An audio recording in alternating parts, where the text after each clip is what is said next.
Jay Baer, thanks for coming on. I am delighted to be here. Thank you so much for having me. Man, I don't think hardly any topic is more useful to a small business owner, even a medium business owner, well, for that matter, any company, than the talkability of your brand. I mean, we preach that in and out here. Yeah, I was going to say, if people can't repeat your message, both of us wrote a book about that. So I think we are aligned on that point for sure. well, you've got to get the talkability down, and that means you've got to create messages people will listen to and repeat. Tell me about some of the companies you've worked for and the difference between they didn't have any talkability and now they've got talkability. What's the difference between company A and company B?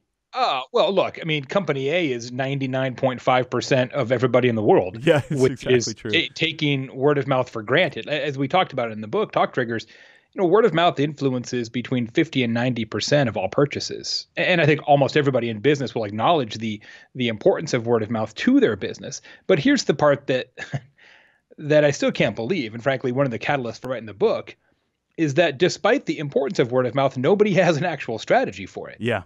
They just take it for it's granted. the They most just important assume. thing, Yeah. and there's nobody teaching you how to do it. It's really crazy. So we thought, all right, let's give people a reliable framework, not unlike the framework that you have in StoryBrand, but where StoryBrand talks about how to say things different. What we really set out to do was to show people how to do something different. Right. And a talk trigger, probably easiest to define it at this point, a talk trigger is a strategic operational choice that you make in the operations of your business, designed to create and catalyze conversations amongst your customers. So it's something that you do differently every day for every customer every time. And the best talk triggers in the world can persist for decades. DoubleTree Hotels is one of the most famous examples. We did a lot of research on that in the book. They've been giving every guest a warm chocolate chip cookie every day at check-in for 30 years. They give out 75,000 chocolate chip cookies a day. And they spend Wow. almost nothing on advertising because the cookie is the advertising and their guests are volunteer marketers. And so people actually talk about the cookies, and that in itself is a big marketing feature. I know in the book, 34% of their customers have told a story about the cookie in the last 30 days. So the math on that, that's actually is amazing. that story is told approximately, according to our research, 22,500 times every single day. You've got some examples in the book that are pretty fantastic. Some of them we can't possibly implement. It depends on how you're wired. Umpqua Bank has a phone in every branch where you can pick up the phone and talk to the CEO. Yeah. First of all, Yeah, is that really happening? Yeah, for sure. It's not the CEO of the branch either. It's the CEO CEO of the of the- whole bank, and they have 450 locations, right? So they're not a tiny company, and they get about 6 calls a week, and 5 of them people are probably people, really respect that. They're going to call. They're going to talk to the CEO only if they need to talk to the CEO. 5 out of the 6 calls are people saying, "Oh, I thought this was fake," and then they hang up. They thought it was like a decoration, because in every branch they've got kind of like an old-timey silver phone, and it just has a little card that says "Press 6 to speak to the CEO." And so every once in a while, somebody does call with a complaint, lines too long or whatever. But just the fact that you could make that call becomes a story that their customers tell one another, which gets them new customers as a result. So 6 people a week make the call, but 600,000 probably talk about the phone. Have seen the phone and said, "Man, it's unbelievable. They have this thing in my bank." Okay, so let's get down to practical stuff here. We want to create talk triggers. That's the name Yep. of the book, and you've got a bunch of information in this book. But I want to pick one section, and that Sure. is the 5 types of talk triggers. First of all, if you're looking for a book that just inspires you, if you're looking for 250, 280 pages, and one idea can really help you grow your business, I think the book is worth it. Thanks. Let's talk about just these 5 types of talk triggers, though. Talkable empathy on page 93 of your book, Jay. Among the 5 types of talk triggers, talkable empathy may be the least complicated to deliver and has extraordinary psychic and word-of-mouth impact. What in the world is talkable empathy? Look, you and I are old enough to remember a time when treating your customers with empathy, with compassion, with kindness, with caring was the default. That's just how we did things. And then somewhere along the way, we sort of lost our way as a society. And I think it's fair to say now that we're living in a time of empathy deficit, where in business, in life, certainly in politics, treating one another with kindness and compassion and warmth and humanity is no longer how it's done. And as a citizen, as a human being, that saddens me a little bit. But as a business person, I understand that it is a massive opportunity because today, when you treat customers with that overwhelming empathy, it stands out like never before. It is talkable. It is a story in a way it didn't used to be a story. And so, as we said in the book, any business can be talkably empathetic. They just have to want to and put the time into it to make that happen. Can I tell you a story? Yes.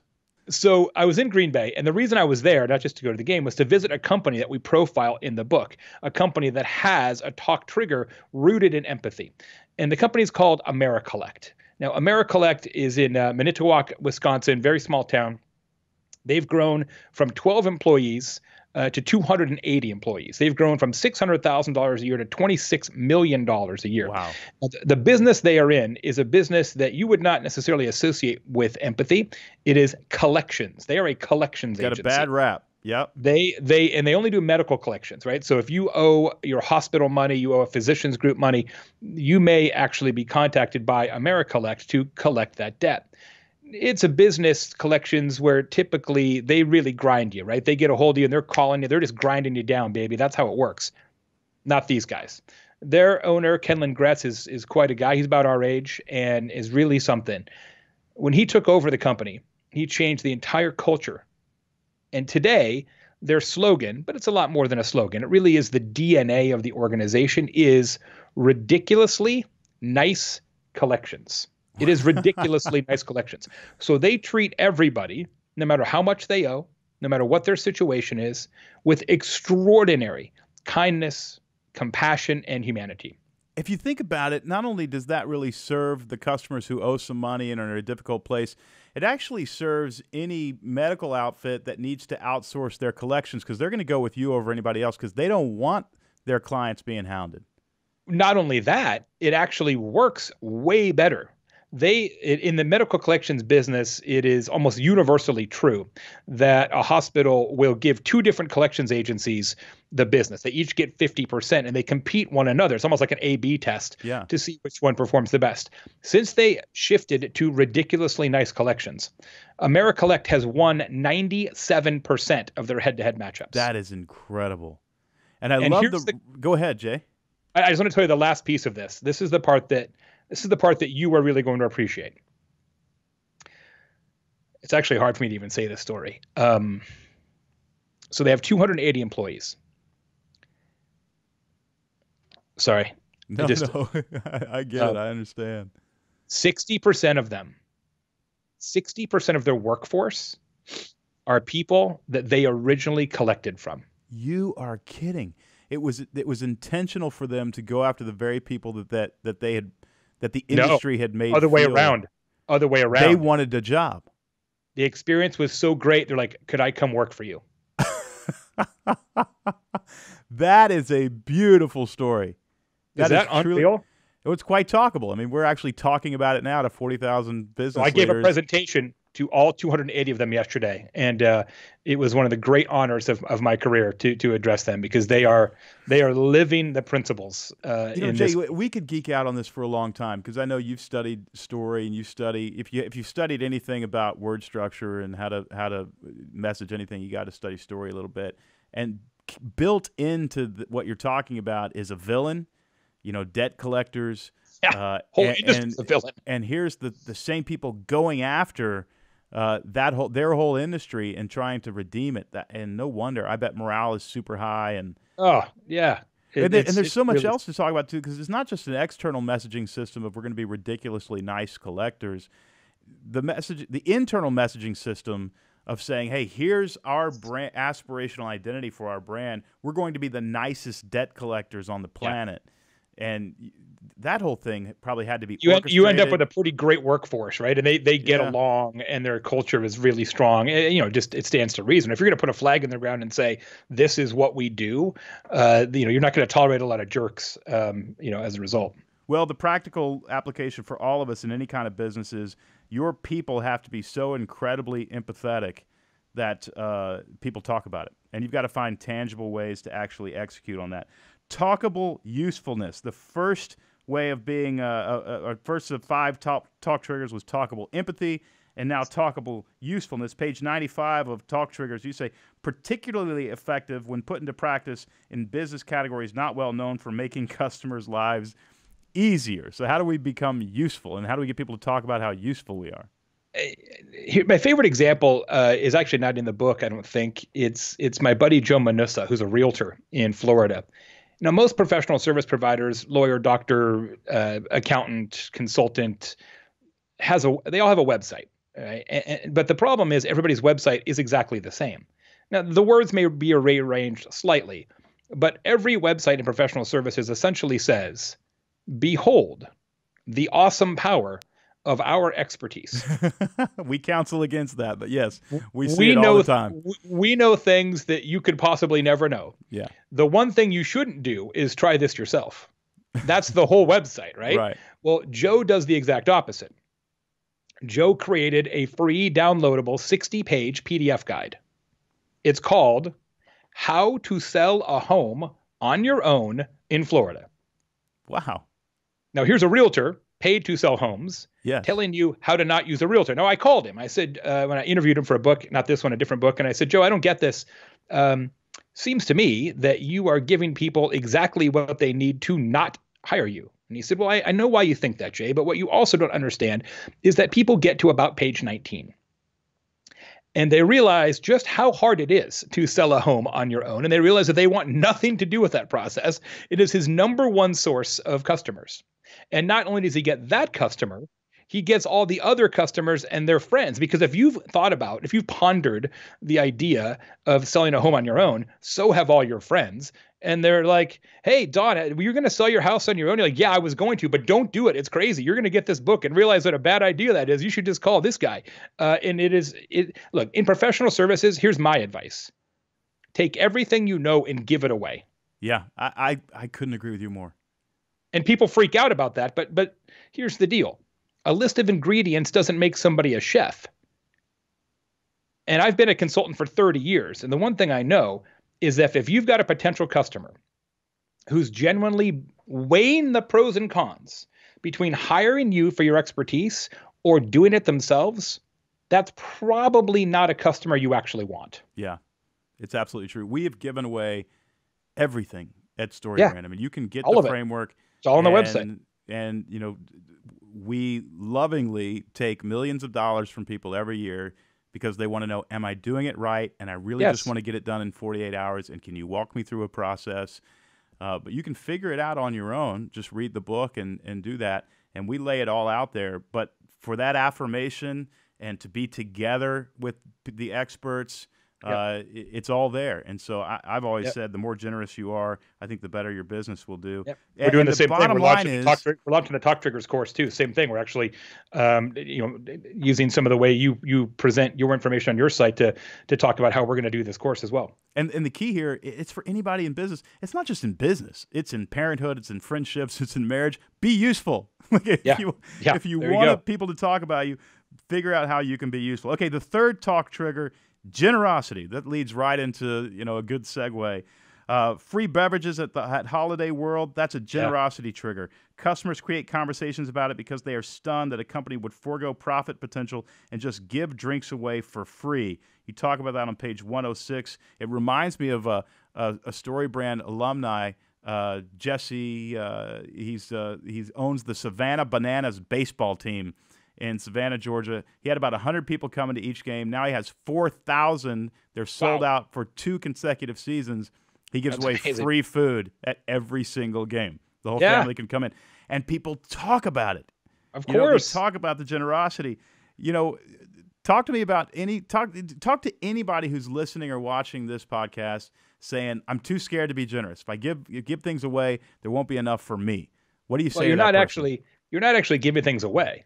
it's an investment in your business. No, You're that's just a great looking way at to it. You're look just at looking it. at it the wrong way. Yeah. Now, generosity is the talk trigger approach that you see most often in the wild because it's the one that is typically the easiest to conceptualize and implement in most businesses. So, DoubleTree giving away a free chocolate chip cookie is an example of a generosity talk trigger. But let's understand, 75,000 chocolate chip cookies a day isn't free. They have to put an oven in every hotel. I mean, it's not a free deal. But they also spend almost nothing on advertising as a result because the cookie is the advertising and their guests are the marketing department. So it really is an investment, not an expense. And look, I know you're familiar with this. There's a saying in business. It's not entirely true, but it's true enough. And that saying is that advertising is a tax paid by the unremarkable. Cynical but true. It hurts because it's true, Jay. Yeah, I mean, if your story's not good enough, you have to pay a penalty. Wow. And that's what happens in a business like Holiday World, which is a family-owned theme park and water park. It's 90 miles from my house. It's right down the road. It's in the middle of nowhere. The town that it's in has 2,411 people in it. So if you're thinking, hey, we should put an amusement park here, that's an objectively terrible idea. It is so far away from a population center. It's extraordinary that it even exists. They're family owned, so they don't have unlimited budget. They're independent, so they don't have any characters. They don't have Harry Potter or Mickey Mouse or any of that. They don't have, Spider-Man. They have Christmas Land, and they have Thanksgiving Land, and they have Halloween Land. But they do give away totally free soft drinks. They have 73 different drink stations, and drinks are also free in the restaurants, if you can believe that. And people are stunned because if you've been to an amusement park, no, you're spending $100 a day for your family just to keep them hydrated. And it's $16,000 for a Coke. It's crazy. And it's right? funny, they went right after the thing where everybody feels ripped off. They went right at the heart of it, right at the villain. So smart. So smart. And they started it many years ago. And funny, you'll appreciate this. Sometimes the villains want everybody else to be a villain because then you got cover. And when they went to the conference of amusement park owners and word got out that they were giving away drinks for free, all the other people who were in the business were going bonkers. They're like, what are you doing? Like, you are ruining this for all of us. Like, stop this. And they're like, nope, we believe in it. We're doing it. And it totally works. Now, do they forego some top line revenue? Well, yes, obviously, of course. But it more than pays for itself because they are among the highest rated theme parks in the entire country, located in Santa Claus, Indiana. And if you look at their reviews on TripAdvisor, every 5-star review, and there are thousands of them, mentions free soft drinks. Wow. It is unimpeachably, mathematically proven. It is the story that people tell about that business. And that so story, funny. it's new customers. Yeah, it reminds me of the Mercedes Dome in Atlanta, Georgia. They built this huge $1 billion probably complex. And there are $250,000 suites for NFL games all over that building. They're expensive seats. But the story that everybody led with was there's going to be $2 Cokes, $2 hot dogs. You can get your whole family in and out of here. And it's smart. It's just really smart. Yep. It's talkable. And if you want to control... It's like the Masters. No logos and cheap drinks. Yeah. And you can only get gear at the Masters. You can't get it anywhere else. That's right. Okay, number 4 out of 5, talkable speed. Speed is a moving target that you'll consistently need to invest to protect the remarkability of your talk trigger. Page 11 from Talk Triggers. Talk to me about talk speed. Does that mean, it's got to be broken into sound bites? No, it's that you are more responsive. You get back to people quicker. Speed equals caring. At least that's how things are perceived. Like, I'm trying to get somebody to do some landscape at my house, and I would just like somebody to call me back ever. That would be amazing, right? And sometimes that's it, right? Whoever calls me back first is going to get this job. Yeah.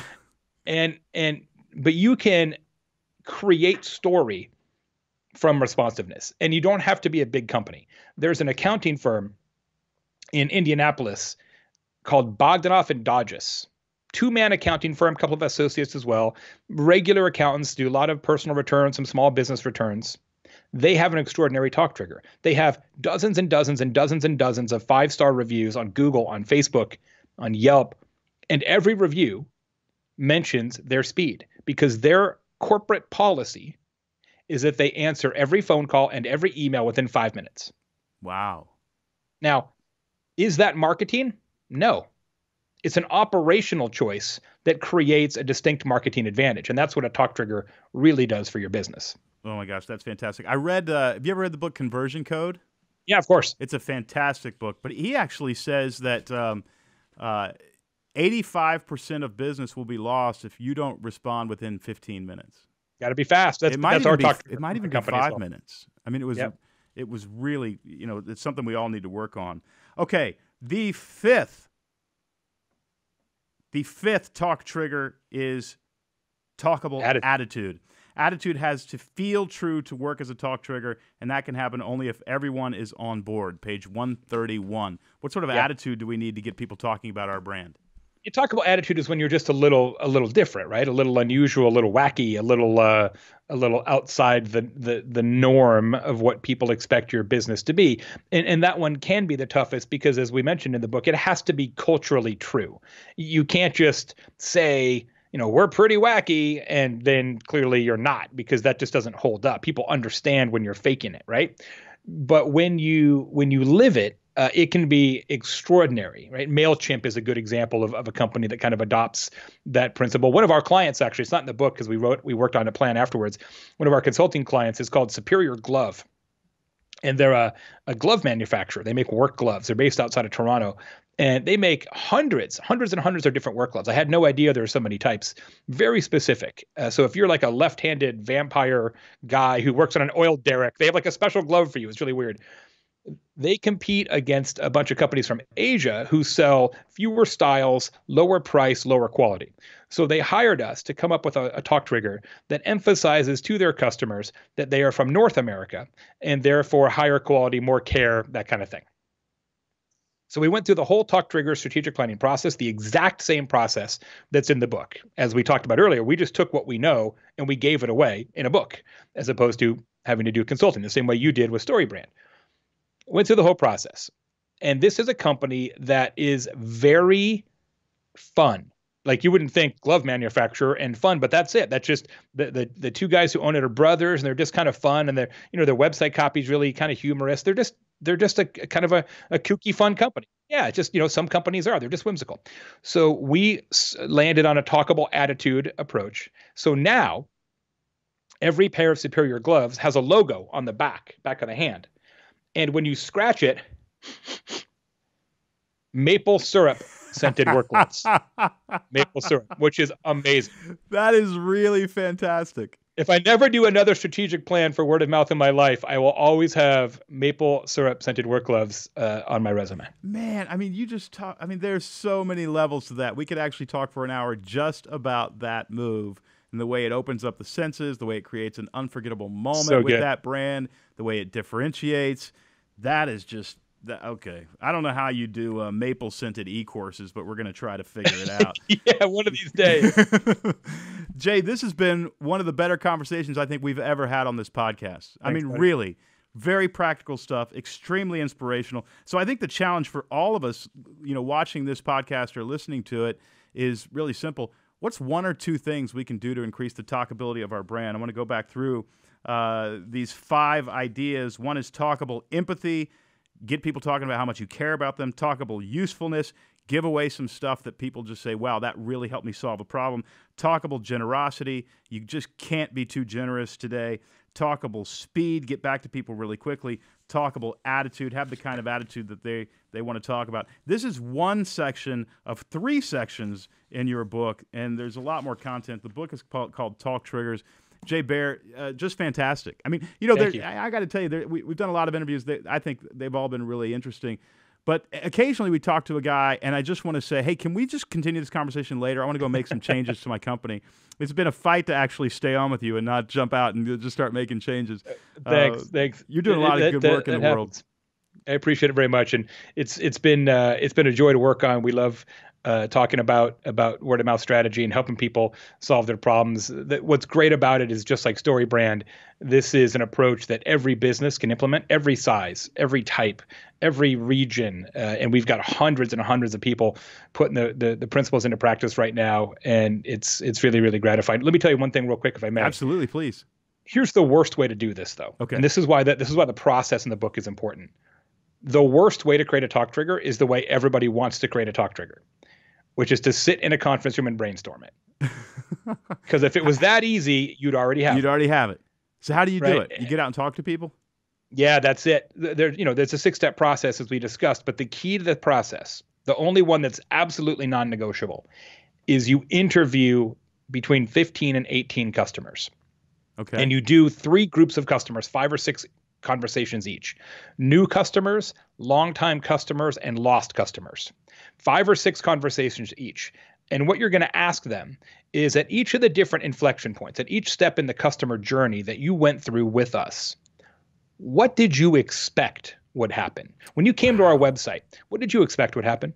When we called you back, what did you expect would happen? When we sent you a proposal, what did you expect would happen? What you're doing is building a lattice work of customer expectations, because when you know what people expect, you by definition know what people do not expect. And the gold in the river, the talk trigger, is always located in the place that they don't expect it. Because if they expect it, it's no longer a story. It's not a story. Like, I don't know everybody tuning in today, but I probably know some of you. I know this for sure. Nobody has ever said, hey, let me tell you about this perfectly adequate experience I just had. Because that's a really bad story. Yeah. It's not a story worth telling, and it's not a story worth listening to. So talk triggers have to defy expectations. That's what makes it work. That's fantastic. All right, my favorite quote from what you said on this interview, and you were actually talking about a hotel, but it can translate to any of us. Your guests are the marketing department. I love it. And that's what word of mouth is all about. It's turning your customers into your marketing department and your sales team. And this book helps us do that. Jay, thank you so much for a fantastic conversation. I appreciate it. Appreciate taking the time. All right, God bless.